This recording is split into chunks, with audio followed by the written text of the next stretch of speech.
تنكر حبا بعد ما شهدت به عليك عدول الدمع والسقم مولاي صل وسلم دائما أبدا على حبيبك خير الخلق كلهم محمد سيد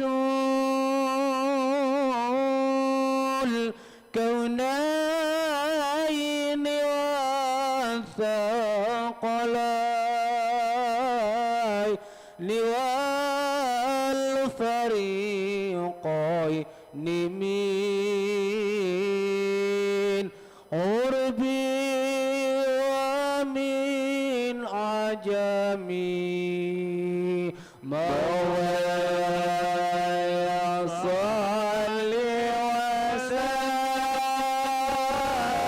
وسلم دائما أبدا على حبيبك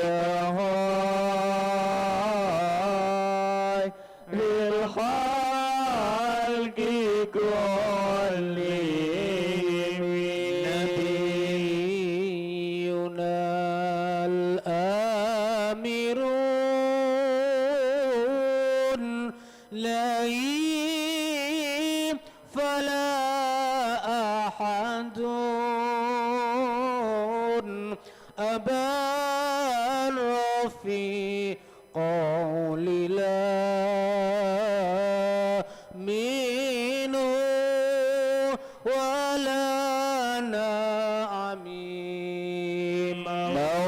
مولاي صل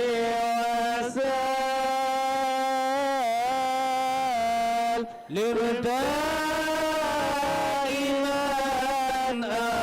أبدا على حبيبك خير الخلق كلهم والحبيب الذي ترجى شفاعته لكل هول من الأهوال لمقتحم مولاي صل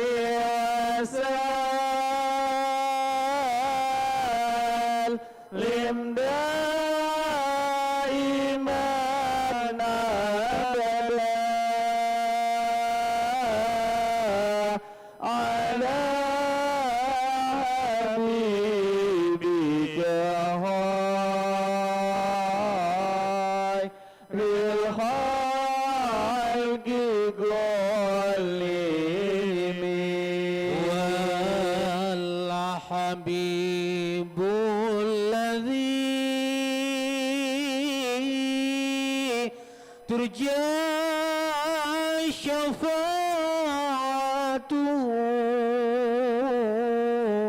لكل هول من الأهوال مقتحم مولاي صل وسلم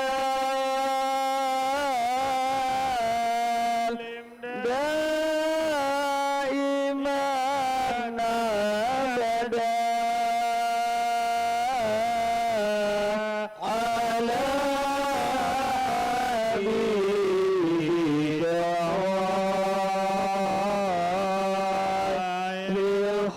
للخلق كلهم دعا إلى الله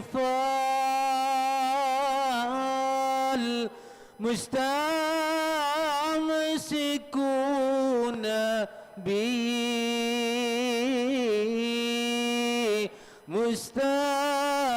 مستمسكون بحبل غير منفسم مولاي صل وسلم دائما أبدا على حبيبك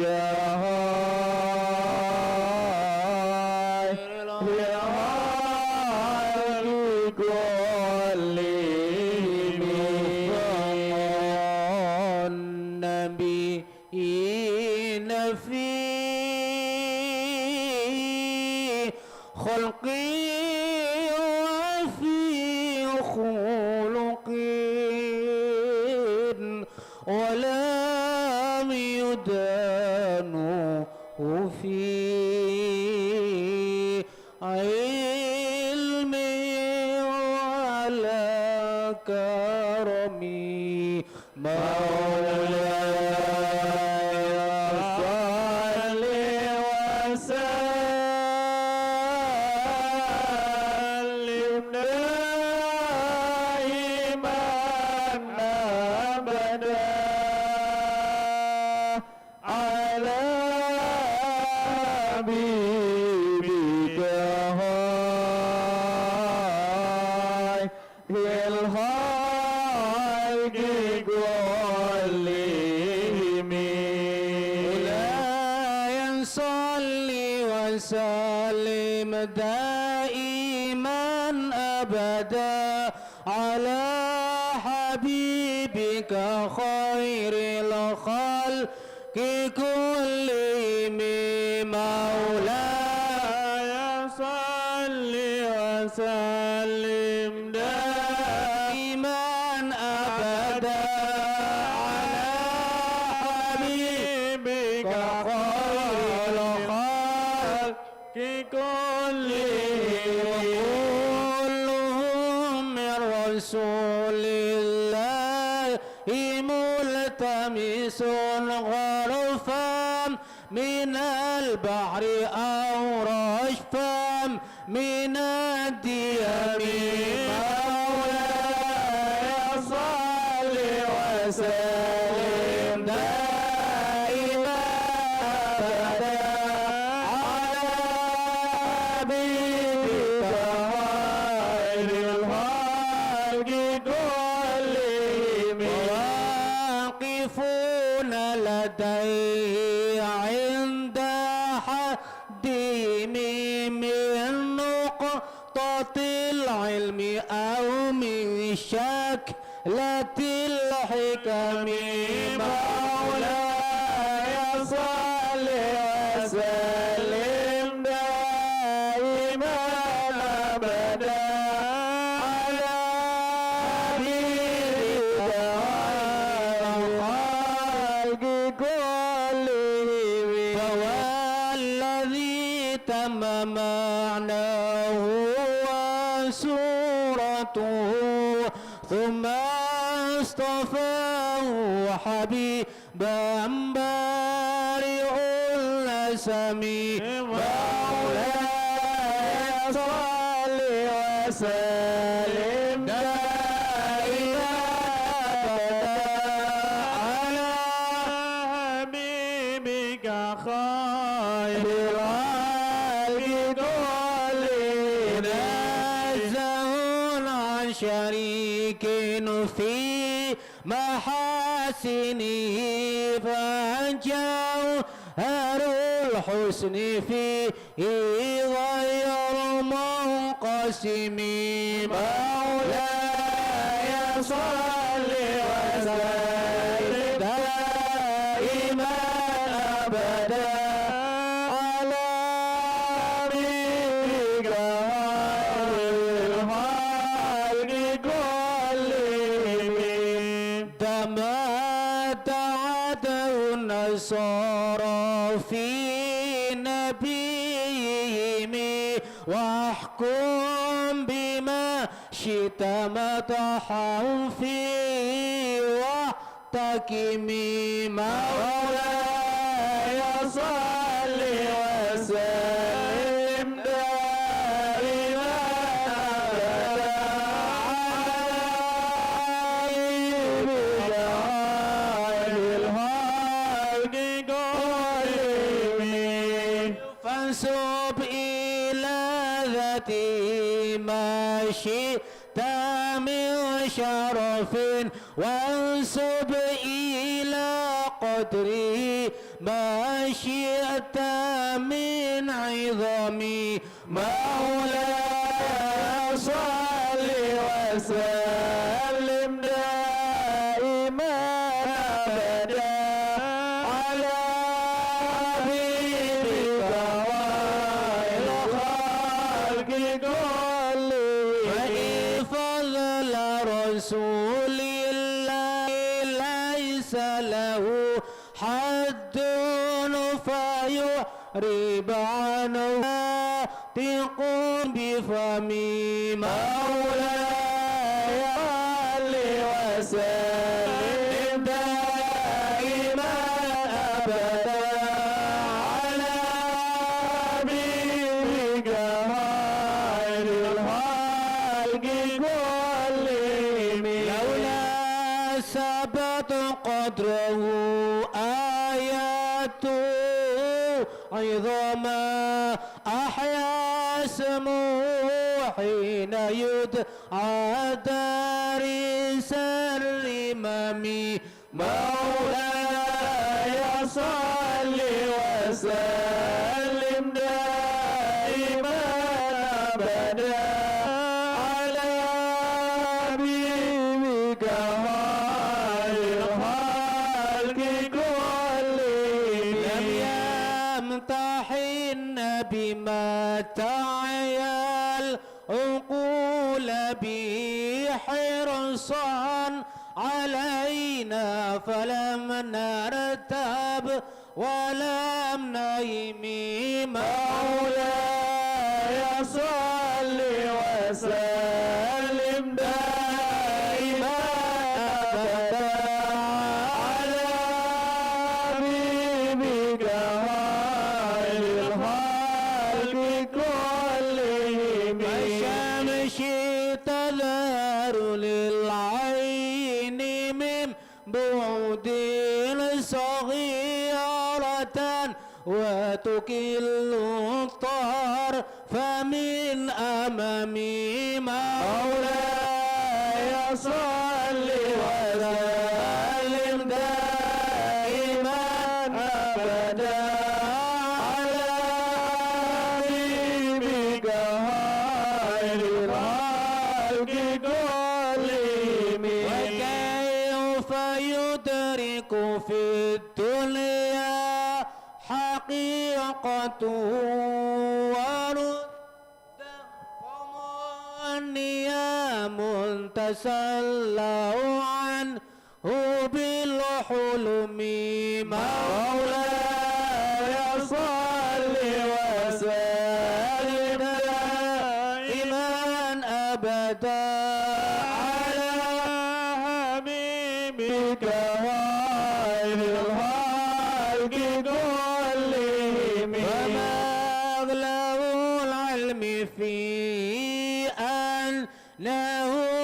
بشر وأنه خير خلق الله كلهم مولاي صل وسلم دائما أبدا على حبيبك خير الخلق كلهم وكل أين أتى الرسل الكرام بها فإن نامت صلاة من نور بهم مولاي صل وسلم دائما أبدا على حبيبك خير الخلق كلهم فإنه شمس فضلهم كواكبها يظهرنا أنوارها للناس في الظلم مولاي صل وسلم دائما أبدا على حبيبك خير الخلق كلهم أكرم بخلق نبي زانه خلق بالحسن مشتمل بالبشر متسم مولاي صل وسلم دائما أبدا على حبيبك خير الخلق كلهم السار في طرف والبدر في شرف والبحر في كرم والدهر في يمم مولاي صل وسلم دائما أبدا على حبيبك خير الخلق كلهم كأنه وهو فرد في جلالته في عسكر حين تلقاه وفي حشم مولاي صل وسلم دائما أبدا على حبيبك خير الخلق كلهم كأنما اللؤلؤ المكنون في صدف من معدني منطق منه ومبتسم مولاي صل وسلم دائما أبدا على حبيبك خير الخلق كلهم يتيب يعدل تربا ضم ما أعظمه طوبى لمنتشق منه وملتثم مولاي صل وسلم دائما أبدا على حبيبك خير الخلق كلهم أبان مولده عن طيب عنصري يتيب مبتدأ منه ومختتم مولاي صل وسلم إيمان أبدا على حبيبك خير الخلق كلهم يا من تفرس فيه الفرس أنهم قد أنذروا بحلول البؤس والنقم مولاي صل وسلم دائما أبدا على حبيبك خير الخلق كلهم وبات إيوان كسرى وهو منصدع كالشمس لأصحاب كسرى غير ملتثم مولاي صل وسلم دائما أبدا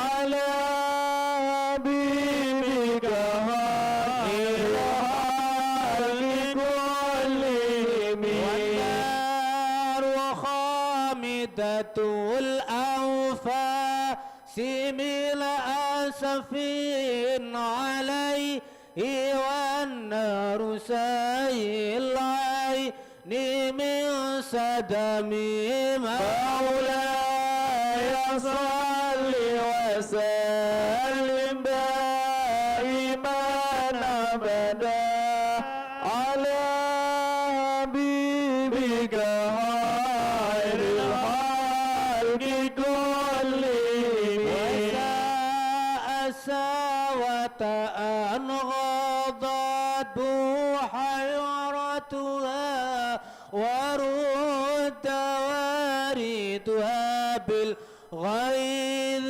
حين ذميم مولاي صل وسلم دائما أبدا على حبيبك خير الخلق كلهم كأن بالنار ما بالماء من بلل حسنا بالماء ما بالنار من ضرم مولاي صل وسلم دائما أبدا على حبيبك خير الخلق كلهم المصطفى بلغ مقاصدنا واغفر لنا ما مضى يا واسع الكرم يا ربي بالمصطفى بلغ مقاصدنا واغفر لنا ما مضى يا واسع الكرم الحبيب الذي ترجى شفاعته لكل هول من الأهوال مقتحم يا ربي المصطفى بلغ مقاصدنا واغفر لنا ما مضى يا واسع الكرم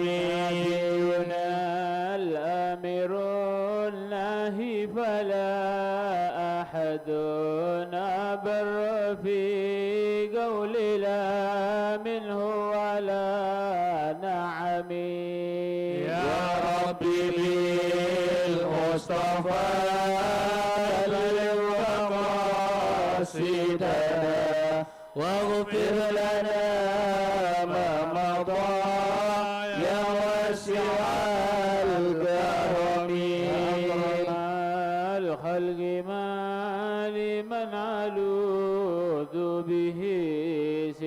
لك عند حلول الحديث العامم يا ربي بالمصطفى بلغ مقصدنا واغفر لنا ما مضى يا واسع الكرم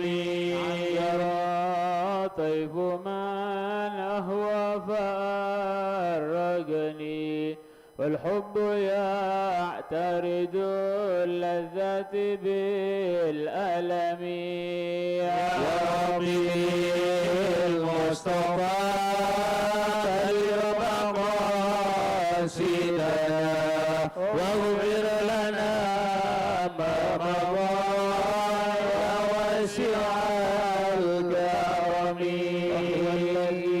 معناه وسورته ثم اصطفاه حبيبا بريء النسمي يا ربي المصطفى بلغ مقاصدنا واغفر لنا ما مضى يا واسع الكرم يا ربي واجعل رجائي غير منعكس لديك واجعل حسابي غير منخرم يا ربي بالمصطفى بلغ مقاصدنا واغفر لنا ما مضى يا واسع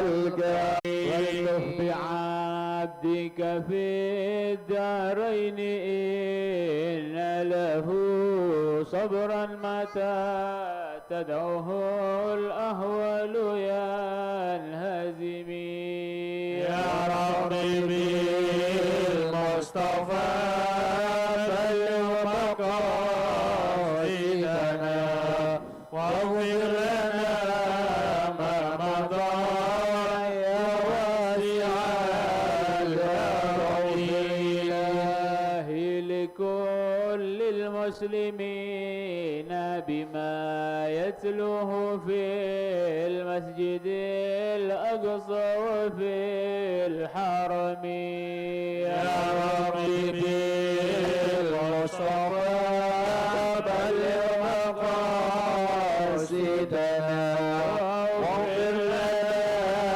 ما مضى يا واسع الكرم بردة المختار قد ختمت والحمد لله في بدء وفي ختم يا ربي بالمصطفى بلغ مقاصدنا واغفر لنا ما مضى يا واسع الكرم أيتها قد أتت ستنا مائة فرج بها كربنا يا واسع الكرم يا ربي بالمصطفى بلغ مقاصدنا واغفر لنا ما مضى يا واسع الكرم فرج بها كربنا يا واسع الكرم واحفظ بها شيخنا يا رحيم الأمم يا ربي بالمصطفى بلغ مقاصدنا واغفر لنا ما مضى يا واسع الكرم أيتها أرج بها كربنا يا واسع الكرم واحفظ بها أهلنا يا رحيم الأمم يا ربي بالمصطفى المصطفى بلغ مقاصدنا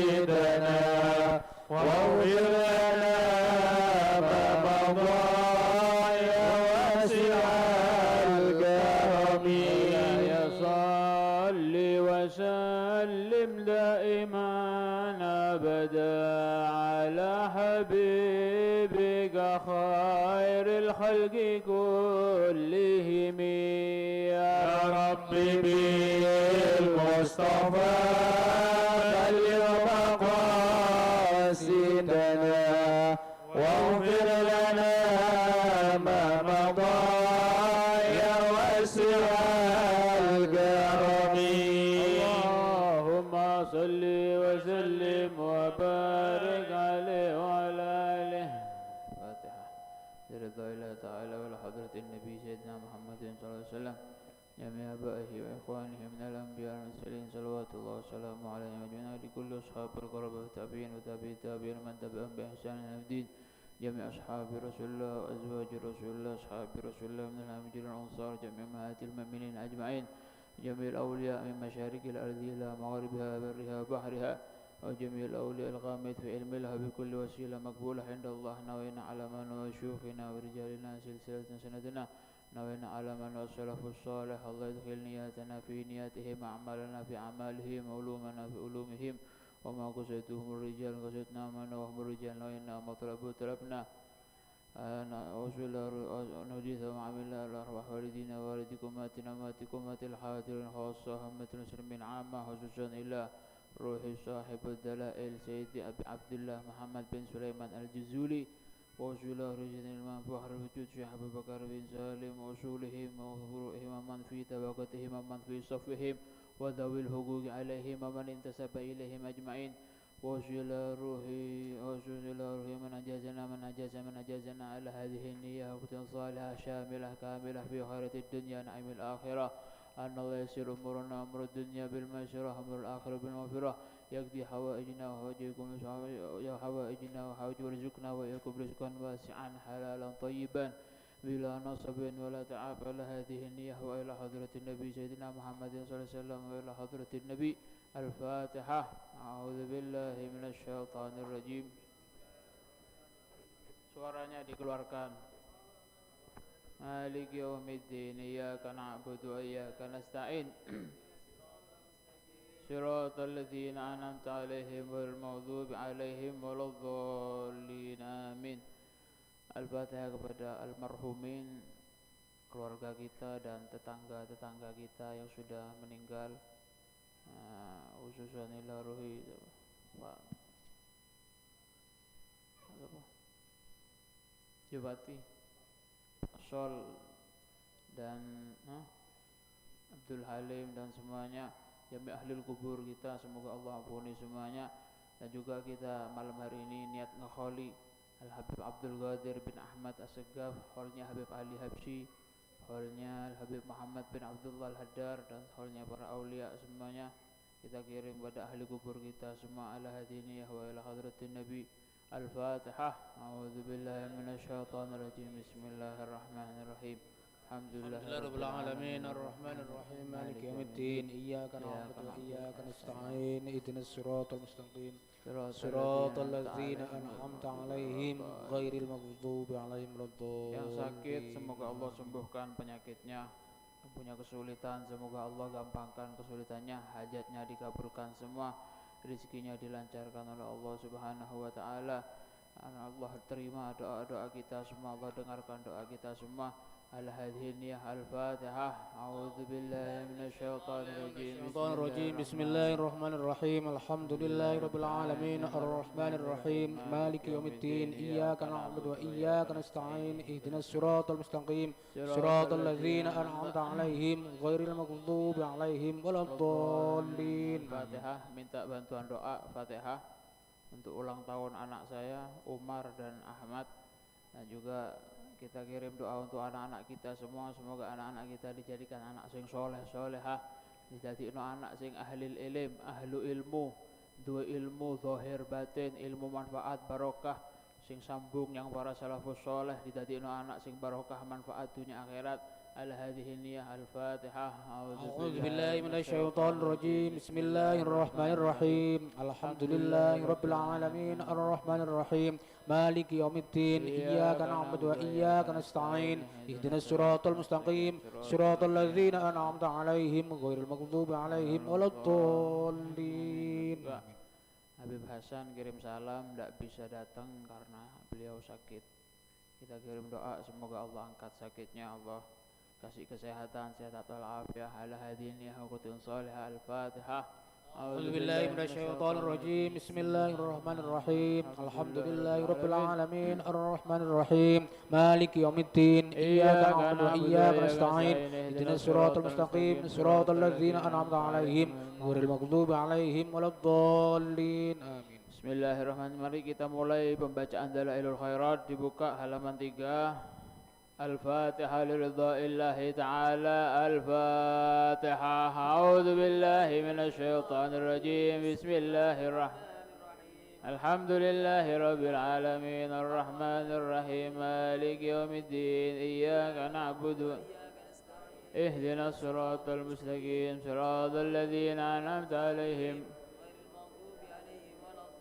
الفاتحة إلى حضرة النبي صلى الله عليه وآله وسلم. الفاتحة. أعوذ بالله من الشيطان الرجيم. بسم الله الرحمن الرحيم. الحمد لله رب الرحمن الرحيم مالك يوم الدين.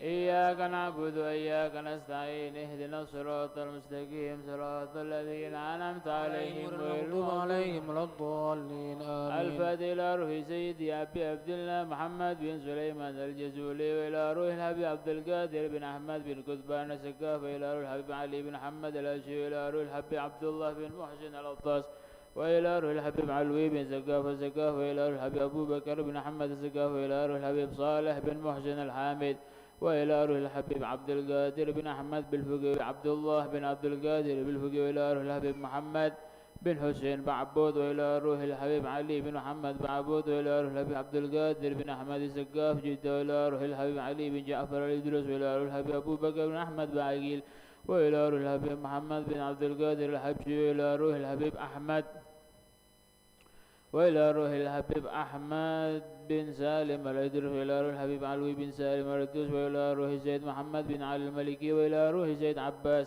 بن علي المالكي، وإلى روح الشيخ يوسف بن إسماعيل النبهاني، وإلى روح عبد الحميد، وإلى روح زيد الوالد الحبيب عبد الله بن أبو بكر بن سالم ووصولهم وفروعهم، أن الله يغفر لهم ويرحمهم ولدرجاتهم في الجنة، يعيد علينا من بركاتهم وأسرارهم وأنوارهم وعلومهم ونفحاتهم في الدين والدنيا والآخرة بسر الفاتحة. أعوذ بالله من الشيطان الرجيم. بسم الله الرحمن الرحيم. الحمد لله رب العالمين الرحمن الرحيم مالك يوم الدين. إياك نعبد وإياك نستعين. اهدنا الصراط المستقيم صراط الذين أنعمت عليهم غير المغضوب عليهم ولا الضالين. نوينا بقراءة دلائل الخيرات على من نواه، على من نوى أسلافنا أجدادنا ورجالنا شيوخنا، وعلى من نوى الحبيب سالم بن عبد الله الشاطري، والحبيب زين بن إبراهيم بن سميد، والحبيب عمر بن محمد بن حفيد، أن الله يدخل نياتنا في نياتهم وعملنا في أعمالهم، وعلى هذه النية وقرة صالحة جامع أهل خيرات الدنيا الآخرة بسر الفاتحة. أعوذ بالله من الشيطان الرجيم. بسم الله الرحمن الرحيم. الحمد لله رب العالمين الرحمن الرحيم مالك يوم الدين.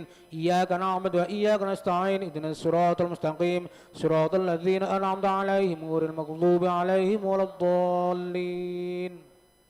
الحمد لله رب العالمين. اللهم صل وسلم على سيدنا محمد مفتاح باب رحمة الله، عدد ما في علم الله، صلاة وسلاما دائمين بدوام ملك الله، وعلى آله وصحبه وسلم. اللهم إنا نسألك ونتوجه إليك بحبيبك المصطفى سيدنا محمد صلى الله عليه وسلم، ونسألك بأسمائك الحسنى، ونسألك بأسماء حبيبك سيدنا محمد صلى الله عليه وسلم، ونسألك بالصلاة على النبي صلى الله عليه وآله وسلم في دلائل الخيرات، ونسألك ونتوسل بأوليائك. Monggo sampean doa sendiri-sendiri, sebut segala hajatnya, minta kepada Allah. Insya Allah doa kita akan diterima oleh Allah Subhanahu wa Ta'ala. Dimulai dengan sholawat dan alhamdulillah. Bismillahirrahmanirrahim. Alhamdulillah rabbil alamin. Allahumma shalli wa sallim ala sayyidina Muhammad wa ala sayyidina Muhammad.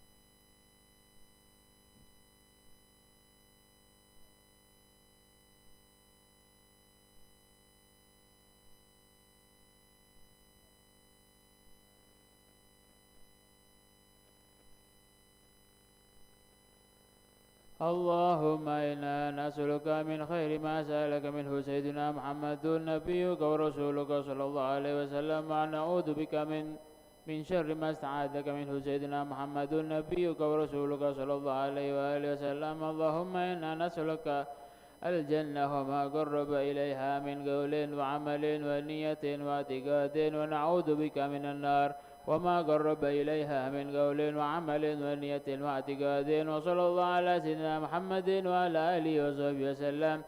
دعواهم فيها سبحانك اللهم وتحيتهم فيها سلام وآخر دعواهم الحمد لله رب العالمين بسر الفاتحة. أعوذ بالله من الشيطان. بسم الله الرحمن الرحيم. الحمد لله رب العالمين الرحمن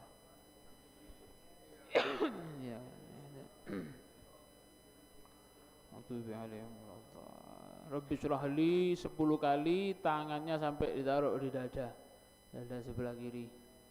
Bismillahirrahmanirrahim. Rabbi syrah li sadri wa yassir li amri. Rabbi syrah li sadri wa yassir li amri. Rabbi syrah li sadri. Rabbi syrah li sadri wa yassir li amri. Rabbi syrah li sadri wa yassir li amri. Rabbi syrah li sadri. Rabbi syrah li sadri wa yassir li amri. Rabbi syrah li sadri wa yassir li amri. Rabbi syrah li sadri. Rabbi syrah li sadri wa yassir li amri. Rabbi syrah li sadri wa yassir li amri. Rabbi syrah li sadri wa yassir li amri. Ayat kursi. Allahu la ilaha illa huwal hayyul qayyum la ta'khudhuhu sinatun wa la nawm lahu ma fis samawati wa ma fil ardi man dhal ladhi yashfa'u indahu illa bi'idhnihi يعلم ما بين أيديهم ما خلفهم ولا يحيطون بشيء من علمه إلا بما شاء وسع كرسيه السماوات والأرض ولا يؤوده وهو فالله خير حافظا وهو أرحم. بسم الله الرحمن الرحيم. أستغفر الله العظيم. أستغفر الله العظيم. سبحان الله والحمد لله. سبحان الله. سبحان الله. أعوذ بالله من الشيطان الرجيم. بسم الله الرحمن الرحيم. الحمد لله رب العالمين الرحمن الرحيم مالك يوم الدين إياك نعبد وإياك نستعين اهدنا الصراط المستقيم صراط الذين أنعمت عليهم غير المغضوب آمين. أعوذ بالله من الشيطان الرجيم. بسم الله الرحمن الرحيم. قل هو الله أحد الله الصمد لم يلد ولم يولد. أعوذ بالله من الشيطان الرجيم. بسم الله الرحمن الرحيم. قل هو الله أحد الله الصمد لم يلد ولم يولد ولم يكن له. أعوذ بالله من الشيطان الرجيم. بسم الله الرحمن الرحيم. قل هو الله أحد الله الصمد لم يلد ولم يولد ولم يكن له كفوا أحد. بسم الله الرحمن الرحيم. قل أعوذ برب الفلق من شر ما خلق سكن إذا وقب ومن شر النفاثات في العقد ومن شر حاسد. بسم الله الرحمن الرحيم. قل أعوذ برب الناس ملك الناس إله الناس من شر الوسواس الذي يوسوس في صدور الناس من الجنة. Suarane tokno. Bismillahirrahmanirrahim. Walillahil asmaul فادعوه بها. نسألك يا من هو الله الذي لا إله إلا هو الرحمن جل جلاله، الرحيم الملك جل جلاله، القدوس السلام جل جلاله، المؤمن المهيمن جل جلاله، العزيز الجبار جل جلاله، المتكبر الخالق جل جلاله، البارئ جل جلاله، المصور الغفار جل جلاله، القهار جل جلاله، الوهاب جل جلاله، الرزاق الفتاح جل جلاله، العليم جل جلاله، القابض جل جلاله، الباسط الخافض جل جلاله، الرافع جل جلاله، المعز جل جلاله، السميع جل جلاله، البصير جل جلاله، الحكم العدل جل جلاله، اللطيف جل جلاله، الخبير جل الحليم جل جلاله، العظيم الشكور جل جلاله، العلي جل الكبير جل جلاله، الحفيظ جل المقيت جل جلاله، الحسيب الجليل جل جلاله، الكريم جل جلاله، الرقيب جل جلاله، المجيب الواسع جل جلاله، الحكيم جل جلاله، الودود جل جلاله، المجيد الباعث جل جلاله، الشهيد جل جلاله، الحق جل جلاله، الوكيل جل القوي جل جلاله، المتين جل جلاله، الولي الحميد جل جلاله، المحصي جل جلاله، المبدئ جل جلاله، المعيد المحيي جل جلاله، المميت الحي جل جلاله، القيوم جل جلاله، الواجد جل الماجد جل جلاله، الواحد جل جلاله، الأحد جل جلاله، الصمد القادر جل جلاله، المقتدر جل جلاله، المقدم جل جلاله، المؤخر جل جلاله، الأول جل جلاله، الآخر الباطن جل جلاله، الولي جل جلاله، المتعالي جل جلاله، البر التواب جل جلاله، المنتقم جل جلاله، العفو الرؤوف مالك الملك جل جلاله، ذو الجلال والإكرام جل المقسط جل الجامع جل جلاله، الغني جل جلاله، المغني جل جلاله، المعطي جل جلاله، المانع جل جلاله، الضار جل جلاله، النافع جل جلاله، النور جل جلاله، الهادي البديع جل جلاله، الباقي جل جلاله، الوارث جل جلاله، الرشيد الصبور جل جلاله، الذي لم يلد ولم يولد ولم يكن له كفوا أحد، ليس كمثله شيء وهو السميع. بسم الله الرحمن الرحيم. أسماء النبي صلى الله عليه وسلم.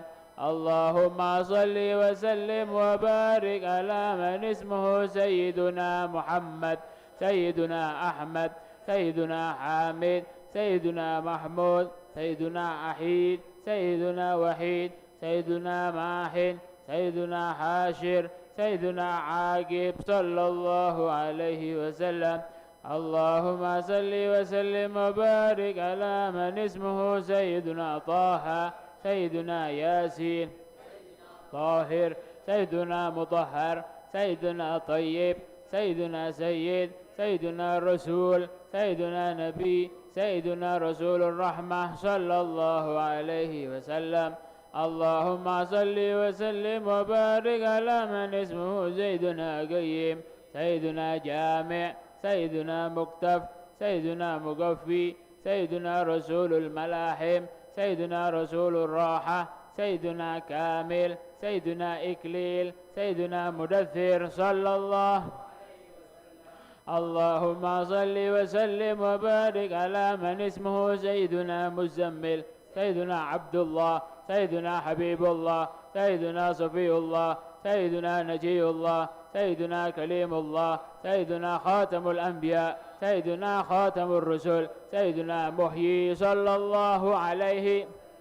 اللهم صل وسلم وبارك على من اسمه سيدنا منجي، سيدنا مذكر، سيدنا ناصر، سيدنا منصور، سيدنا نبي الرحمة، سيدنا نبي التوبة، سيدنا حريص عليكم، سيدنا معلوم، سيدنا شهير صلى الله عليه وسلم. اللهم صل وسلم وبارك على من اسمه سيدنا شاهد، سيدنا مشهود، سيدنا بشير، سيدنا مبشر، سيدنا نذير، سيدنا منذر، سيدنا نور، سيدنا سراج صلى الله عليه وسلم. اللهم صل وسلم وبارك على من اسمه سيدنا مصباح، سيدنا هدى، سيدنا مهدي، سيدنا منير، سيدنا داع، سيدنا مدعو، سيدنا مجيب، سيدنا مجاب، سيدنا حفي صلى الله عليه وسلم. اللهم صل وسلم وبارك على من اسمه سيدنا عفو، سيدنا أمين، سيدنا مأمون، سيدنا كريم، سيدنا مكرم، سيدنا مكين صلى الله عليه.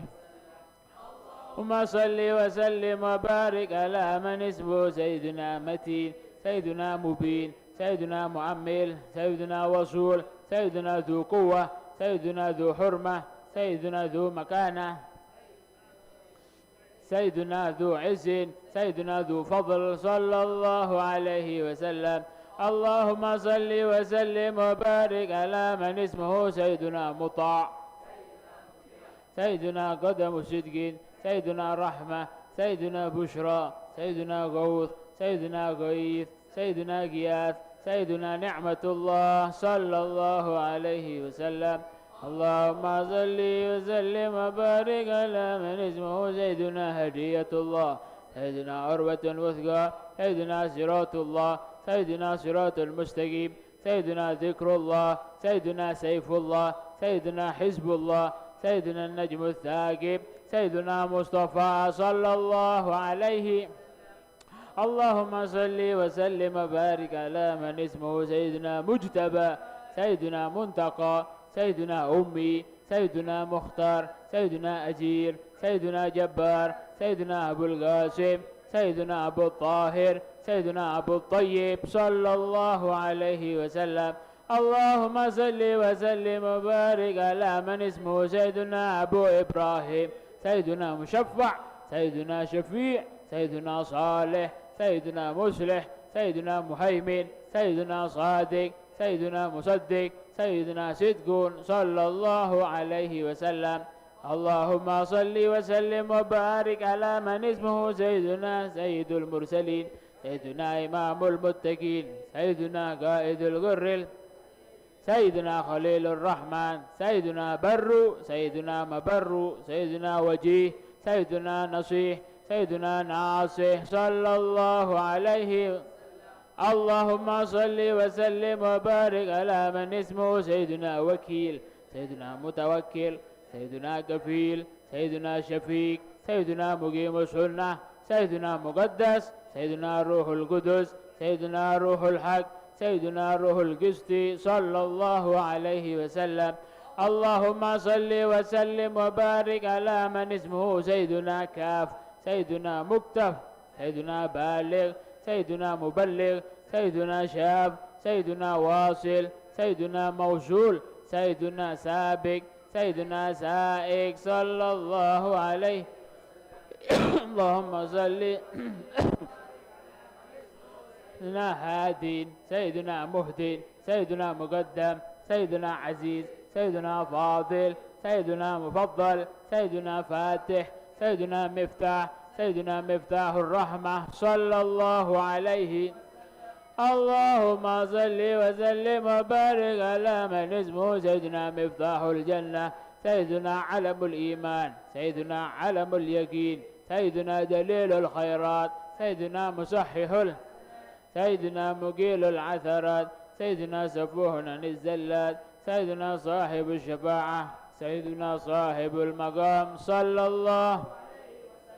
اللهم صل وسلم وبارك على من اسمه سيدنا صاحب القدم، سيدنا محسوس بالعز، سيدنا محسوس بالمجد، سيدنا محسوس بالشرف، سيدنا صاحب الوسيلة، سيدنا صاحب السيف، سيدنا صاحب الفضيلة، صاحب الإزار، سيدنا صاحب الحجة صلى الله عليه.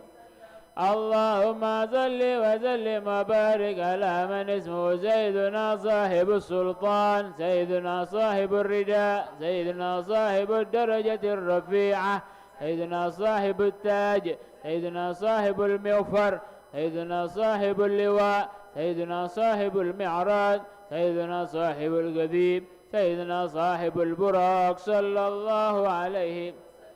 اللهم صل وسلم وبارك على من اسمه سيدنا صاحب الخاتم، سيدنا صاحب العلامة، سيدنا صاحب البرهان، سيدنا صاحب البيان، سيدنا فسيح اللسان، سيدنا مطهر الجنان، سيدنا رؤوف الرحيم، سيدنا أذن خير، سيدنا صحيح الإسلام صلى الله عليه وسلم. اللهم صل وسلم وبارك على من اسمه سيدنا سيد الكونين، سيدنا عين النعيم، سيدنا عين الغر، سيدنا سعد الله، سيدنا سعد الخلق، سيدنا خطيب الأمم، سيدنا علم الهدى، سيدنا كاشف الكرب، سيدنا رافع الرتب، عز العرب، سيدنا صاحب الفرج صلى الله عليه وعلى آله وصحبه وسلم. اللهم يا ربي بجاه نبيك المصطفى ورسولك المرتضى طهر قلوبنا من كل وصف يبعدنا عن مشاهدتك ومحبتك، وأمتنا على السنة والجماعة والشوق إلى لقائك يا ذا الجلال والإكرام. صلى الله على سيدنا ومولانا محمد وعلى آله وصحبه وسلم تسليما. بسم الله الرحمن الرحيم. الحمد لله رب العالمين. حسبي الله ونعم الوكيل، ولا حول ولا قوة إلا بالله. اللهم إني أبرأ إليك من حولي وقوتي إلى حولك وقوتك. اللهم إني نويت بالصلاة على النبي صلى الله عليه وسلم امتثالا لأمرك وتصديقا لنبيك صلى الله عليه وسلم، ومحبة فيه وشوقا إليه وتعظيما لقدره ولكونه أهلا لذلك، فتقبلها مني بفضلك وإحسانك، وأزل حجاب الغفلة عن قلبي، واجعلني من عبادك الصالحين. اللهم زده شرفا على شرفه الذي أوليته، وعزا على عزه الذي أعطيته، ونورا على نوره الذي منه خلقته، المرسلين ودرجته في درجات النبيين. وأسألك رضاك ورضاه يا رب مع العافية الدائمة والموت على الكتاب والسنة والجماعة وكلمتي الشهادة على تحقيقها من غير تبديل ولا تغيير، واغفر لي ما ارتكبته بفضلك وجودك وكرمك يا أكرم الأكرمين. وصلى الله على سيدنا محمد وعلى آله وصحبه أجمعين وسلام على المرسلين والحمد لله رب العالمين. Dibaca sendiri-sendiri sesuai kitab masing-masing, suaranya dikeluarkan. Bismillahirrahmanirrahim. Sallallahu ala sayyidina maulana Muhammadin wa ala alihi wa sallam. Allahumma salli ala sayyidina Muhammadin wa dhurriyyatihi kama sallaita على سيدنا إبراهيم وبارك على سيدنا محمد وأزواجه وذريته كما باركت على آل إبراهيم إنك حميد مجيد. اللهم صل على سيدنا محمد وعلى آله كما صليت على سيدنا إبراهيم وبارك على سيدنا محمد وعلى سيدنا محمد كما باركت على آل سيدنا إبراهيم في العالمين إنك حميد مجيد.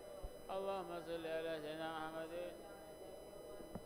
وآل سيدنا محمد كما صليت على سيدنا إبراهيم وبارك على سيدنا محمد وعلى سيدنا محمد كما باركت على سيدنا إبراهيم. اللهم صل على سيدنا محمد أمي وعلى آل سيدنا محمد. اللهم صل على سيدنا محمد عبدك ورسولك وسيدنا محمد وعلى سيدنا محمد كما صليت على سيدنا إبراهيم وعلى سيدنا إبراهيم إنك حميد مجيد. اللهم بارك على سيدنا محمد وعلى آل سيدنا محمد كما باركت على سيدنا إبراهيم وعلى آل سيدنا إبراهيم إنك حميد مجيد. اللهم ارحم على سيدنا محمد وعلى آل سيدنا محمد كما ترحمت على سيدنا إبراهيم وعلى آل سيدنا إنك حميد مجيد. اللهم تحنن على سيدنا محمد كما تحننت على سيدنا إبراهيم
يصلون على النبي يا أيها الذين آمنوا صلوا عليه وسلموا تسليما.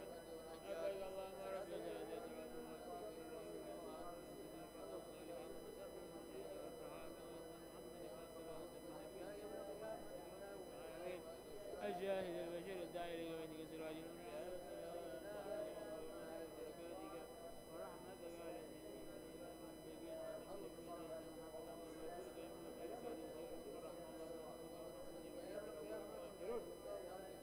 الله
ملائكتك وحياتك من خلقك وأسبائك وأصدق أولياء من أهل الأرض وسمائك وصلى الله على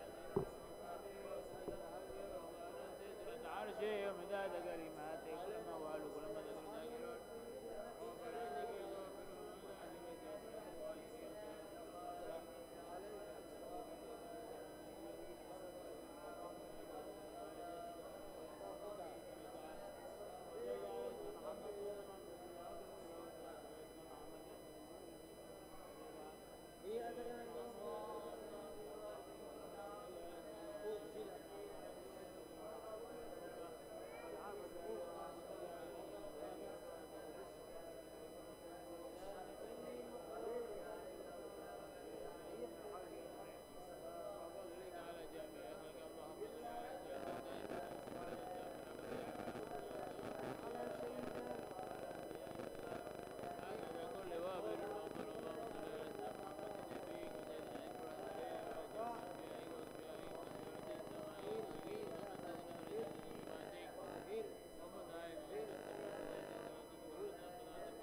142 dibaca bareng-bareng.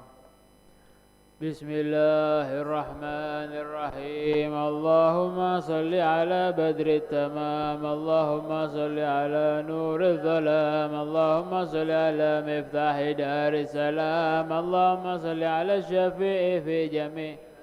اللهم صل على بدر التمام. اللهم صل على نور الظلام. اللهم صل على مفتاح دار السلام. اللهم صل على الشفيع في.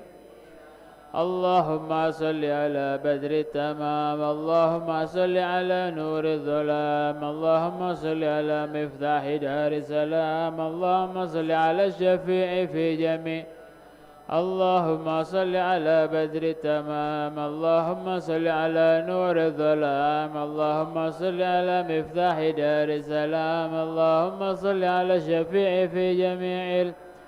اللهم صل على بدر التمام. اللهم صل على نور الظلام. اللهم صل على مفتاح دار السلام. اللهم صل على الشفيع في جميع. اللهم صل على بدر التمام. اللهم صل على نور الظلام. اللهم صل على مفتاح دار السلام. اللهم صل على الشفيع. اللهم صل على بدر التمام. اللهم صل على نور الظلام. اللهم صل على مفتاح شفيع في جميع الأنام. اللهم صل على بدر التمام. اللهم صل على نور الظلام. اللهم صل على مفتاح دار السلام. اللهم صل على شفيع في جميع. اللهم صل على بدر التمام. اللهم صل على نور الظلام. اللهم صل على مفتاح دار السلام. اللهم صل على شفيع في جميع. اللهم صل على بدر التمام. اللهم صل على مفتاح دار السلام. اللهم صل على شفيع في. اللهم صل على بدر التمام. اللهم صل على نور الظلام. اللهم صل على مفتاح دار السلام. اللهم صل على شفيع. اللهم صل على بدر التمام. اللهم صل على نور الظلام. اللهم صل على مفتاح دار السلام. اللهم صل على شفيع في. اللهم صل على بدر التمام. اللهم صل على نور الظلام. اللهم صل على مفتاح دار السلام. اللهم صل على الشفيع. يا رحمة الله إني خائف وجيل. يا نعمة الله إني مفلس عاني. وليس لي عمل ألقى العليم به سوى محبتك العظمى وإيماني. فكن أماني من شر الحياة ومن شر الممات ومن إحراق جثماني. وكن غناي الذي ما بعده فلس. وكن فكاكي من أغلال عصياني. تحية الصمد المولى ورحمته ما غنت الورق في أوراق أغصاني. عليك يا عروة الوثقى ويا سند الأوفى ومن مدحه روحي وريحاني. الفاتحة. أعوذ بالله. بسم الله الرحمن الرحيم.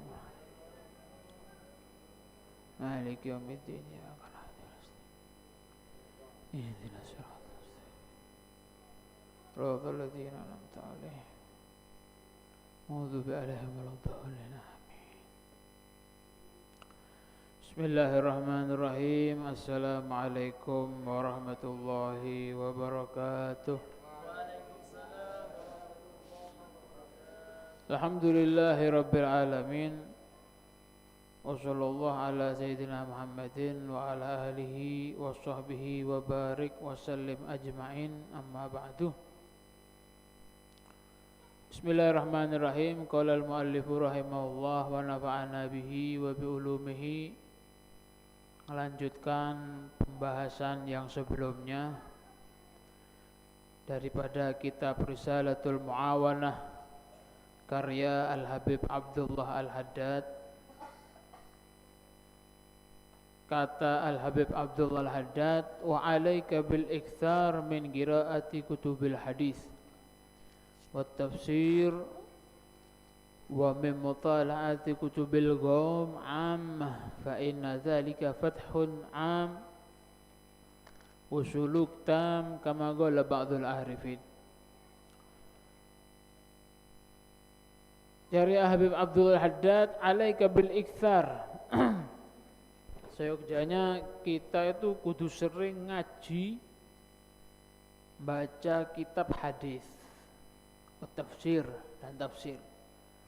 Tak oleh ditinggal bagi seorang yang ngaji, ojo sampai ndak ngaji perkara loro iki, tafsir mbek hadis, tafsir sama hadis. Wa min mutala'ati kutubil ghaum, dan juga ngaji kutubil ghaum. Kutubil ghaum itu apa? Kitabnya para salaf. Kitab yang isinya sirah, manaqib, tarajim, terjemah-terjemah, kalam-kalam dan nasihat-nasihat. Itu kutubil ghaum, ammah secara umum. Kitabnya yang isinya akhlak itu namanya kutubil ghaum. Ojo sampai ndak maca kitab ini. Ojo sampai ndak ngaji bab-bab ini. Fa inna dzal, karena apa? Karena kitab-kitab ini lek sampean ngaji, ngurungokno masalah kitab-kitab tadi, hadis, tafsir, nasihat-nasihatnya ulama, cerita-ceritanya ulama, manaqib-manaqibnya. Fathun am, itu iso buka atine sampean. Wasuluk tam, dan itu jalan yang sempurna kalau sampean pengen terbimbing. Karena orang itu seperti ini, lek sering ngurungokno nasihat ulama, sering ngurungokno manaqib ulama, ceritane ulama, itu secara tidak langsung nanti tubuhnya itu atau sifatnya, akhlaknya, pemikirannya itu akan terbentuk sendiri karakternya. Tidak percaya jajalan wis. Seminggu mulai detik iki sampean, seminggu sing enom lek ngerti sing enom, mulai malam makin sampean peleman jajal nyongok YouTube film coba seminggu be. Oleh seminggu takokan sampean akhir. Kalau tidak percaya, pulang dari sini sampean lihat film yang isinya film-film hantu seminggu. Setelah itu sampean biasa-biasa saja. Setelah itu sampean pasti akan takut, sampean keluar sedikit takut, keluar sedikit takut. Dung teh dungan di kamar bejeng-bejeng sekali bodo coba, saperem ngerem dia. Karakter. Apa? Karakternya seseorang itu, tobiannya seseorang itu akan terbentuk apa yang sering dia lihat. Itu. Apa yang sering dia dengarkan. Ndak usah niru sampean. Ndak usah niat niru, ndak usah niat apa. Rumahnya sampean pajang fotonya habaib, fotonya ulama yang banyak. Sekiranya sampean lewat sedikit kelihatan fotonya Mbah Hasyim Asy'ari. Keluar sedikit kelihatan fotonya Habib Ja'far bin Syekhon. Keluar sedikit kelihatan fotonya Habib Soleh Tanggul, Habib Abu Bakar Gresik. Lewatnya kono ketok iki. Delon. Pasti akan ada yang berubah pada diri sampean. Itu. Pasti akan ada yang berubah dalam kehidupannya sampean. Itu penting. Hal baik itu pentingnya seperti itu. Sampai ada seorang peneliti itu peneliti air dari Jepang atau dari Cina. Dia sampai masuk Islam. Gara-gara itu saya pernah baca bukunya The Miracle of Water namanya. Nama kitabnya itu The Miracle of Water. Terus bahasa Inggris sampean. Mukjizat air, artinya itu mukjizat air. Ternyata air itu para hadirin ya. Kalau sampean air ini baik dibuka atau enggak, lek di tele di enggen biasa ngene. Terus di lingkungannya air itu banyak omongan-omongan baik, walaupun bukan doa, walaupun bukan zikir, omongan sing baik misalnya. Ya apa waras kon, alhamdulillah wingi aku ketok iki, sing enak-enak omongannya. Ternyata gara-gara omongan itu, karena ini suara ketika diucapkan akan menyentuh kepada seluruh apapun yang ada di depannya sampean. Lo itu akan nubruk yang wadah iki. Wadah iku banyu iki lek sering ditubruk perkara api, suara-suara api, iku lek di zoom, dilihat pakai mikroskop, ternyata di dalam air itu ada molekul-molekul. Apa molekul itu? Ya semacam zat-zat yang ada di air. Itu kalau sering ketubruk perkara api, banyu, molekul sing ana di jero banyu iku ternyata berbentuk kristal, bersinar. Lek ndak kena apa-apa, bentuknya iku abu-abu. Lek sering ketubruk omongan sing elek, molekul sing ana di jero banyu iku dadi ireng. Misalnya di pesu, bangsat kok nih, ndak usah mesu nyebut anu iku, ndak usah. Bangsat kurang ajar, dek kono iku akeh seno, akeh iki misalnya ngomong ngono, omongan elek sing ditokno, di dalam molekul ini akan berubah jadi hitam. Lek diombe bahaya yang awak.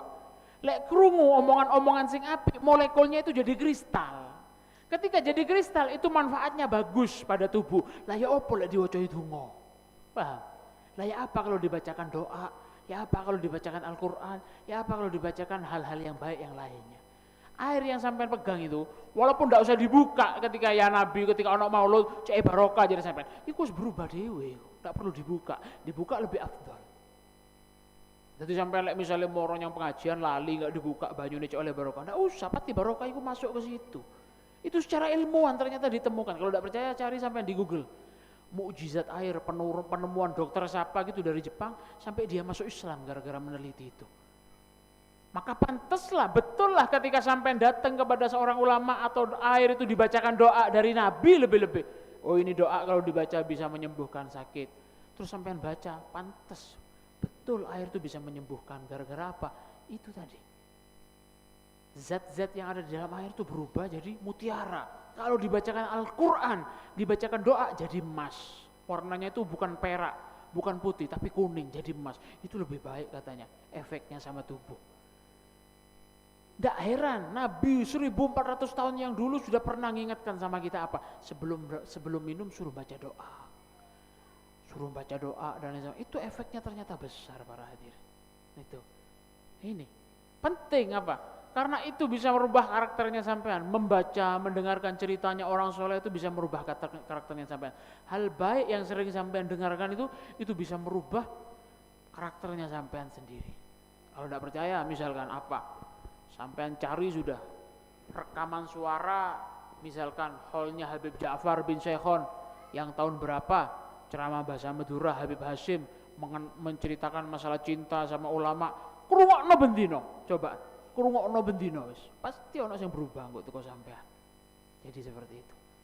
Lebih-lebih duduk di majelis, ketemu ulama, jumpa habaib itu efeknya besar.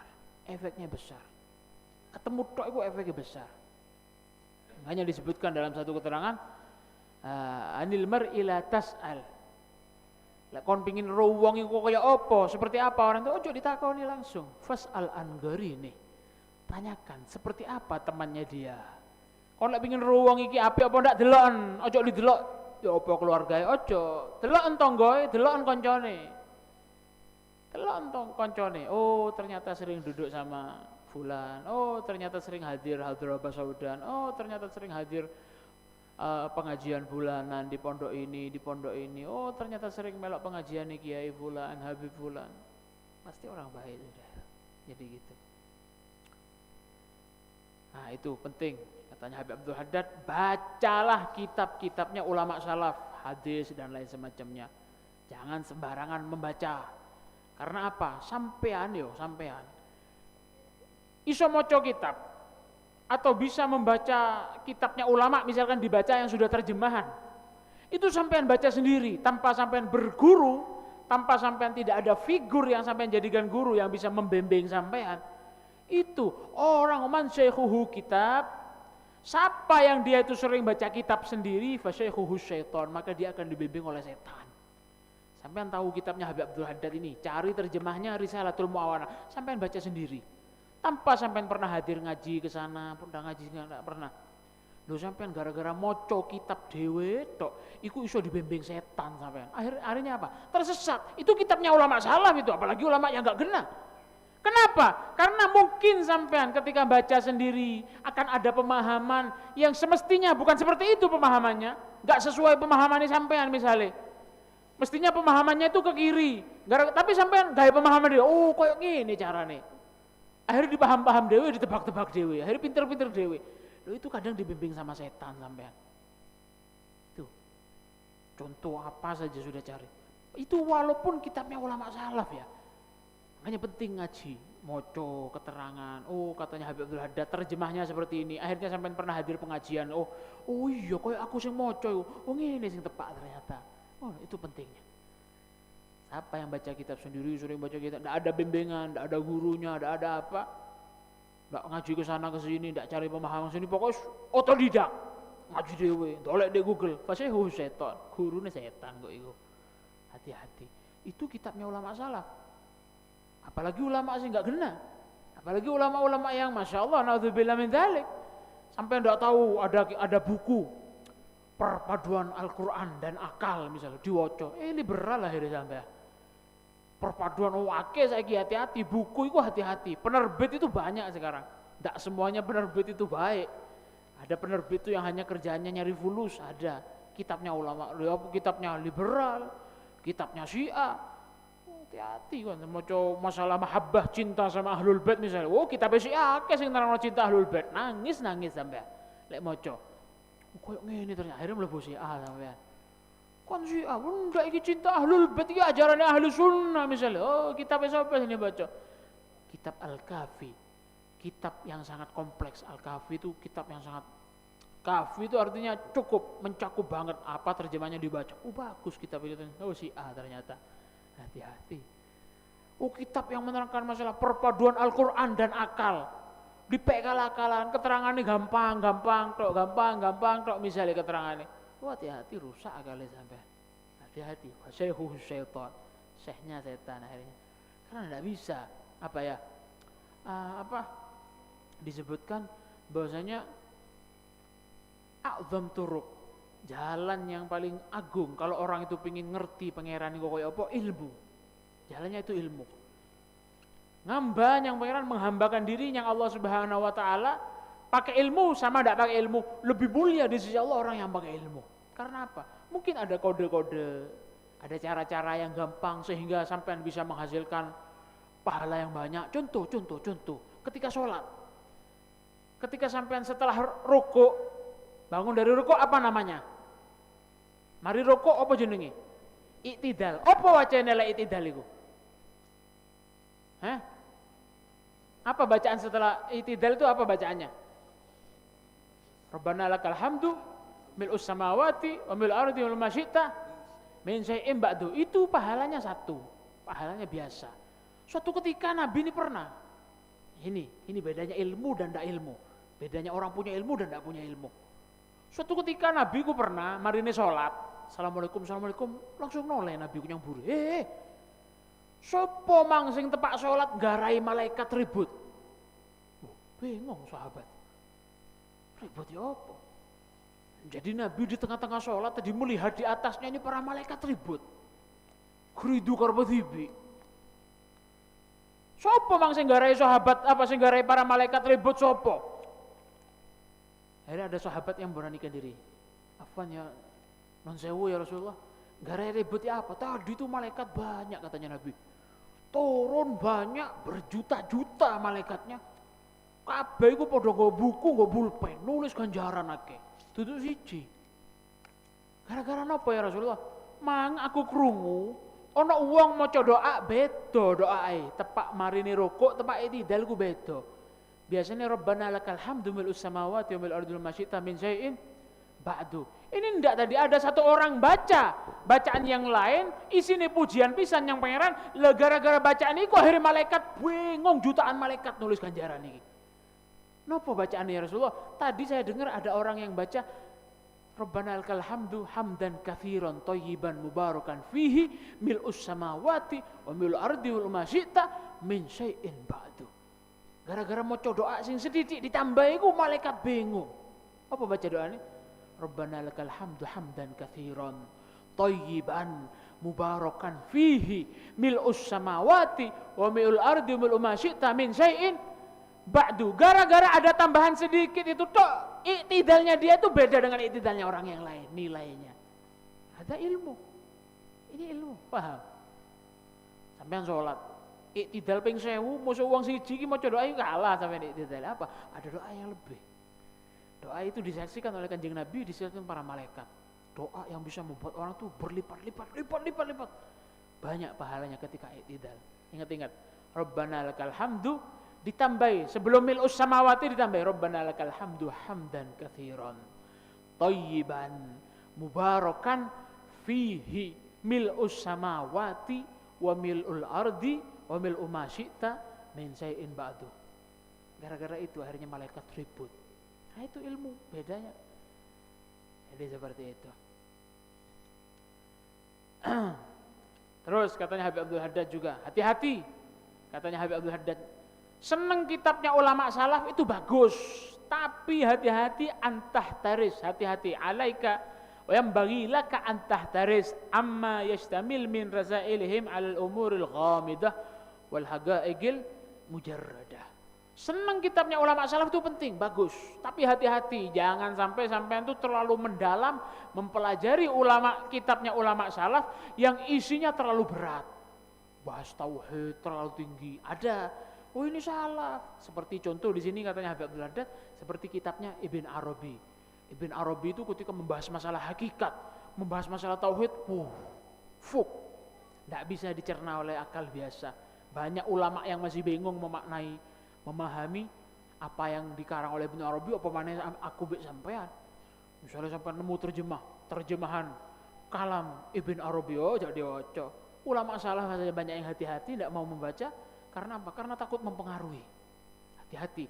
Baca kitabnya ulama salaf itu bagus, tapi hati-hati. Jangan sampai mencari kitabnya ulama yang terlalu dalam membahas tauhid, membahas masalah akidah, terlalu dalam jelimet, akhirnya mumet sampean akhirnya wis ndak usah akidah-akidahan gini wis ndak usah, dolek sing gampang ya hati-hati. Jadi seperti itu. Karena otak ini kalau terlalu ditekan, kadang otak ini kalau terlalu diforsir, kalat, otak itu bisa kalat, bisa tumpul. Kalau sudah tumpul otak itu dolat, nanti akan sesat nanti sampai. Jadi seperti itu, hati-hati. Kitabnya ulama salaf bagus, tapi jangan sampai mempelajari kitabnya yang berlebihan membahasnya terlalu dalam. Rosail itu apa? Surat menyurat sesama ulama itu kadang terlalu dalam, tidak bisa dicerna oleh akal. Jadi seperti itu. Ada ulama salaf itu ya, yang ngirim surat pakai bahasa Arab, tulisannya itu 5 lembar. 5 lembar pakai bahasa Arab, tulisannya itu udah ono titik iblas. Ndak ono titik iblas. Ya apa? Ya udah ero ya apa kalimatnya, pokoknya enggak pakai huruf.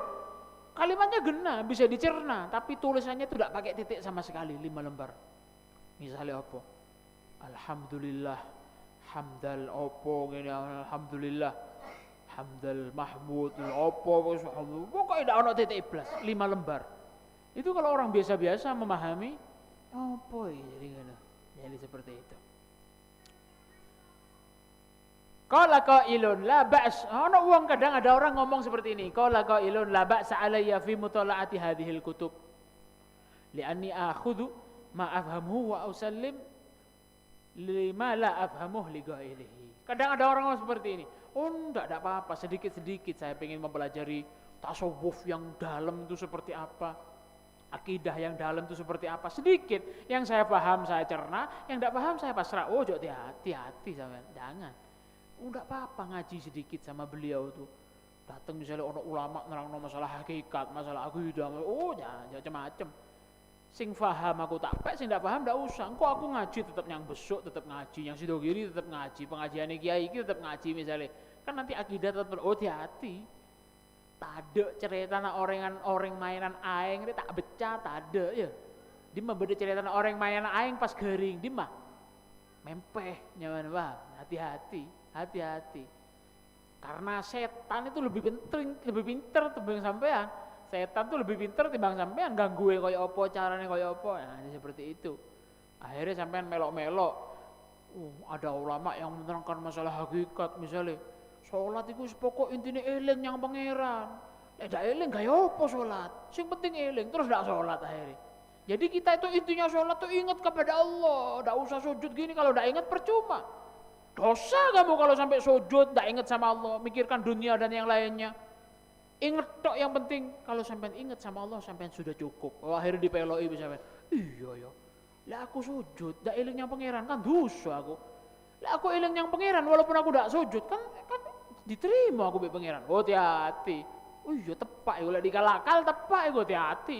Ndak ngaji ku jenenge. Dalilnya dari mana? Allah sendiri yang ngomong di Al-Qur'an, aqimis shalah li dzikri katanya Allah. Dirikanlah salat. Tujuannya kamu salat itu untuk apa? Untuk ingat kepadaku. Jadi walaupun aku ndak salat pokoknya eling yang pangeran ndak apa-apa berarti. Nah, kan salatlah untuk mengingatku katanya Allah. Oh salah, kayak ngono iku salah. Aqimis shalah li dzikri. Kan intinya sholat tuh katanya di Al-Quran untuk ingat kepada Allah. Oh salah. Tidak diwoco. Ini dari ayat itu sendiri sudah menyangkal orang yang nyangka seperti itu. Berarti tidak eling aku salah, yang pangeran salah.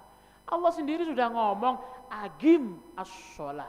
Agim lakonono sholat iku. Supaya apa? Supaya kon iso eling kok nyang aku. Paham? Seperti ini, saya kasih contoh gampang. Habib Soleh bin Muhsin Al-Hamid Tanggul itu suatu ketika kedatangan orang yang punya akal seperti ini. Yang apa? Yang hakikat itu. Langsung hakikat itu. Ya koyo mangi ku, kon lek salat dak eling yang pangeran. Oh, dak sak, sing penting eling kon. Kan tujuannya sholat itu didirikan supaya kamu ingat kepada Allah. Kalau kita sudah di luar sholat ingat kepada Allah, ada apa kita sholat? Ya apa enggak? Masuk enggak nyangakali sampean iki? Masuk lah di pegal-akalan. Cuman itu Al-Quran ngomong agimis sholata li dzikri. Al-Quran tuh menyuruh apa? Yang dituntut itu perbuatan dulu. Dekeno sholat itu supaya kon eling yang pangeran. Nah, saya kasih contoh gampang seperti ini. Suatu ketika Habib Soleh itu kedatangan tamu. Orang-orang ahli hakikat seperti ini 3 orang. Ini kurang lebih cerita soheh apa enggak, cuman saya dapat cerita dari orang yang figah ini, orang yang soheh insyaallah. Kedatangan tamu 3 orang. Orang-orang ahli hakikat sing pikirane kok ngono mangi kok. Wong iki teko ado perjalanan jauh. Dari perjalanan jauh panas, lapar, haus, tekonya Habib Soleh, subhanallah. Ketika datang di dalamnya Habib Soleh, dari dalam dapur itu tercium bau enak, bau panganan, pas masak. Lek isuk sampai medalanya ngomong Habib Soleh, lek biyen ku dikek ketan tok, ketan mbek teh. Lek siang ono masakan iki, masakan enak. Krungu ambune gule, ambune nasi mandi, nasi bukhari. Cukup gereng, tak ada cukup gereng Habib Soleh, cukup ajam, cukup embi, pokok bau-bau yang enak sudah. Kapsah, wallah, makanan-makanan yang istimewa, bau makanan, bau semur, bau kare. Habib Soleh kedatangan tamu, salaman sama Habib Soleh. Dipanggil hadapnya sama, Cong, nih, misalnya siapa hadapnya misalnya. Siapa? Hadam nih, apa? Suryani, siapa? Dipanggil hadamnya. Nih, thank you, Beb. Ayo, kalau lagi sufro. Sufro itu plastik biasanya, plastik untuk lemeknya orang makan. Ini sunnah, sufro itu sunnah. Kalau sampai makan di bawah gini kasih sufro. Supaya buter-buternya itu enggak jatuh ke itu sufro. Di gelas sufrohnya itu, diambilkan piring 3. Terus Habib Soleh ngomong, kalau lagi enoman kade, ambilkan minumannya dulu, katanya Habib Soleh. Oh iya, Beb. Wong telu ini ngomong, wali Habib Soleh ini ya, kita orang ini haus loh, diambilkan minuman dulu. Diambilkan gelas 3, sama Habib Soleh dikasih gelasnya itu, 1, 2, 3, dikasih gelas 3. Sampean tahu, ketelnya itu, termosnya itu kemeringat sudah, saking dinginnya es itu kemeringat, ngerti sampean? Ketel itu nas panas kan yo, kalau air dingin taruh di tengah panas kan, apa leloan kan, ketel loh. Ketel lepas apa termosnya transparan, beling itu warna hijau, marjan hijau. Teguk Habib Soleh, ketel itu teguk. Barokah ini insyaallah. Itu tak Habib Soleh langsung hadam masalahnya. Kalau ini gini, kalau lagi pereng teloknya. Tapi Habib Soleh teguk aing dia. Tak itu tak. Teguk. Piringnya datang, sama makanannya datang semua. Habib Soleh masuk. Pasti bisik. Wah, sama Habib mungkin nggak disuruh minum dulu. Tak kok kasih kenyang lagi, tak ngakan akhirnya. Pengakan ada nya. Oh iya, beri pereng. Tak agi. Ya dan nggak saya tak agi nasi. Saya omrok gulai, ayam goreng, ayam panggang, sate dan lain semacamnya. Baunya itu yang dari dapur tadi baunya sudah menyengat, ini di depan mata sudah. Wah jailan bawalah tambah. Pas keluar Habib Soleh, bayang lagi gak ada apa-apa, nyaman lagi. Diki malam hari ceritanya langsung hulunyo lagi lah. Setelah ditata datang Habib Soleh. Oh iya, tujuh. Celok. Yani. Nih Yani. Orang ini kertek, Habib Soleh ini wali, ditambahi makanan apa lagi nih katanya. Nih ya nih, ini Beb, datang. Tolong nih,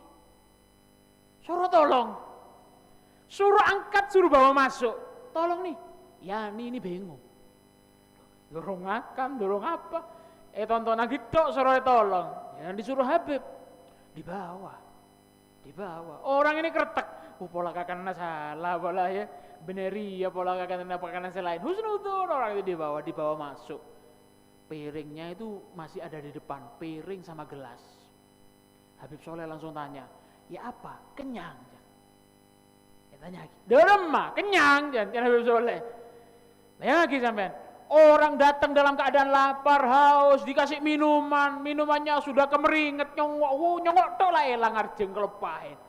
Pas beri makanan om, nyium tok bawon mari nyium kita itu tak baunya dingin je. Suruh tolong, pemasuk katanya Habib Soleh.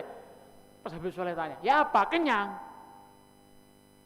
Bingung orang ini mau jawab. Ahmed Beb, kenyang gimana Beb? Saya belum makan. Ya seperti itu katanya Habib Soleh.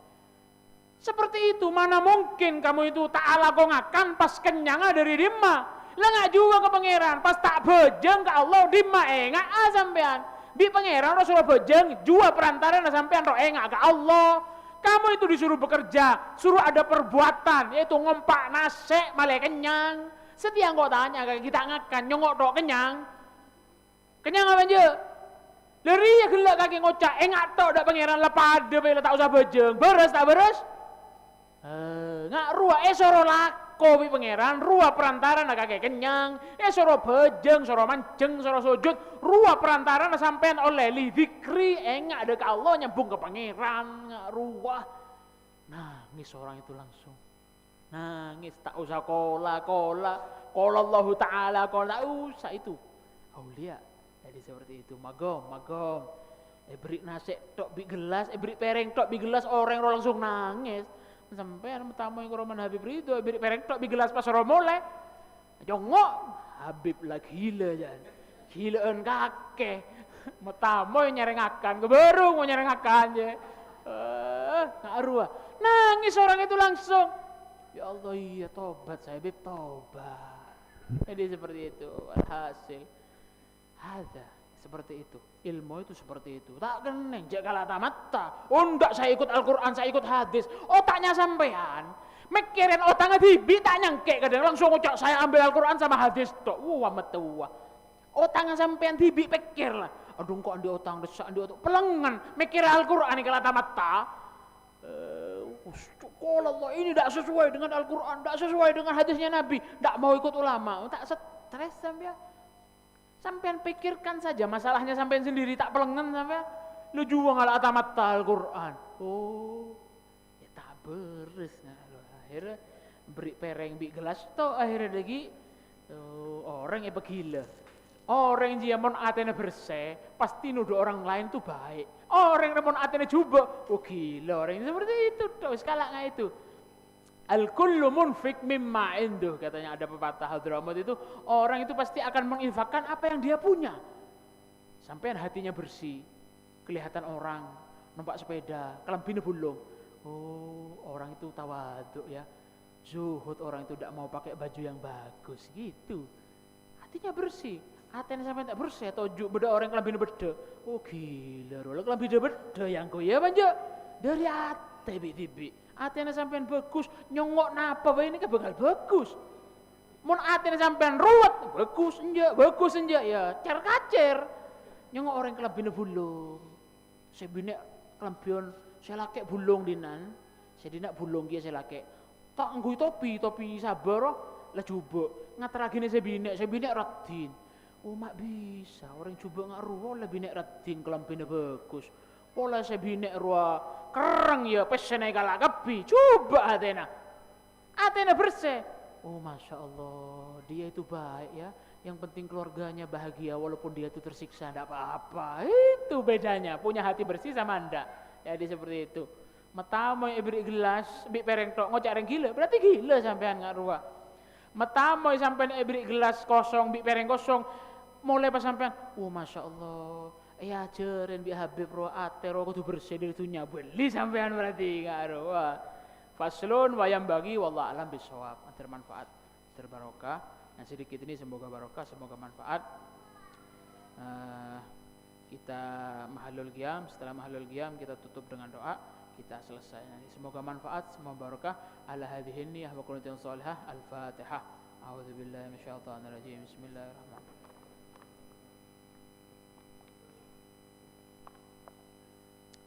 Waladhdallin. Saya ingat ya, aja iki engak gelek yang sholat itu cukup ingat, jangan diingat berarti. Mun sampean engak ruwet tok berarti gila sampean aja. Ingat gelek orang yang saya datang ke Habib Soleh itu, hati-hati. Itu banyak soalnya orang itu, enggak usah panjang-panjang ibadah itu ada apa? Pangeran lo tak butuh do ibadah kita. Hati-hati omongan seperti itu, hati-hati. Omongan tak tepat itu. Satu contoh sudah para hadirin ya, satu contoh. Nabi Muhammad saja itu sholat sampai tok atau sampai Kalau memang Allah itu menerima ibadah supaya Allah itu tambah mulia, ibadah yang paling mulia ibadahnya Nabi Muhammad saya bagi pangeran. Tapi apa enggak? Nabi Muhammad lo tak butuh ganjaran, sudah dijamin surga, tapi masih jengaja ibadah ke pangeran. Apa? Karena ingin membuktikan sebagai penghambaan kepada Allah. Jadi hati-hati, omongan-omongan seperti itu tidak betul. Sallallahu ala Muhammad sallallahu sallallahu ala Muhammad sallallahu ya Nabi salam alaika ya Rasul salam ya Habib salam alaika salawatullah alaika ya Nabi salam alaika ya Rasul salam alaika ya Habib salam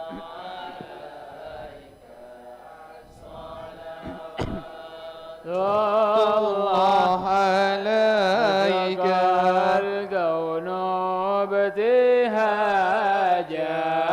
biwujudil Mustafa Ahmad wa li ahlil kauni unsun wa sururun qad tajadda Nabi salam alaika ya Rasul salam alaika ya Habib salam alaika salawatullah alaika ya halal مثاني فزار اليمن غرت واستبدئ بجمالي نفق في الحسن ظفر يا نبي سلام عليك يا رسول سلام عليك يا حبيب سلام عليك صلوات الله عليك البشرى بسعد مستمر ليس ينفد حيث أوتينا عطاء الله جمال فخر المعبد نبي سلام عليك يا رسول سلام عليك يا حبيب سلام عليك الله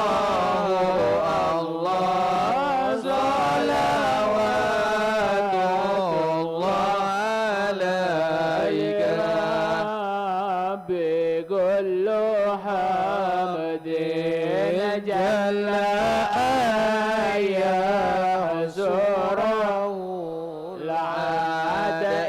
حبانا بوجود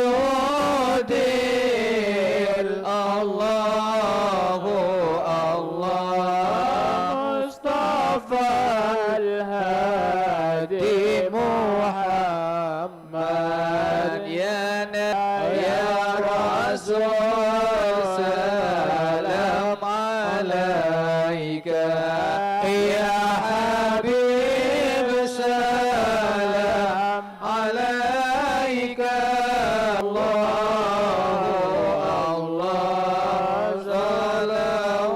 صلوات الله عليك تنسعى بجاهه يا إلهي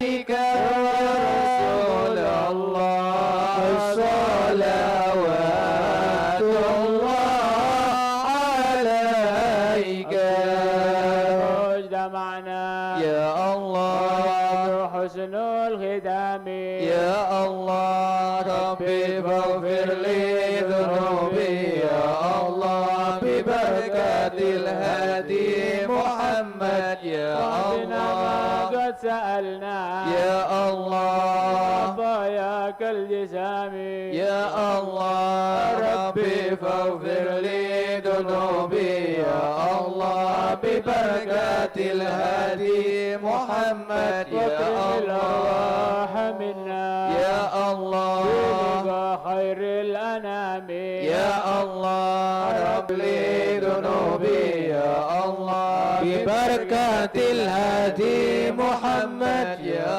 الله يا الله صلاة وسلام يا الله ربي فاغفر لي ذنوبي يا الله ببركة الهادي محمد يا الله بسم الله الرحمن الرحيم الحمد لله رب العالمين اللهم صل وسلم على سيدنا محمد وعلى آله وصحبه وبارك وسلم أجمعين اللهم اشرح بالصلاة عليه صدورنا ويسر بها أمورنا فرج بها همومنا واكشف بها همومنا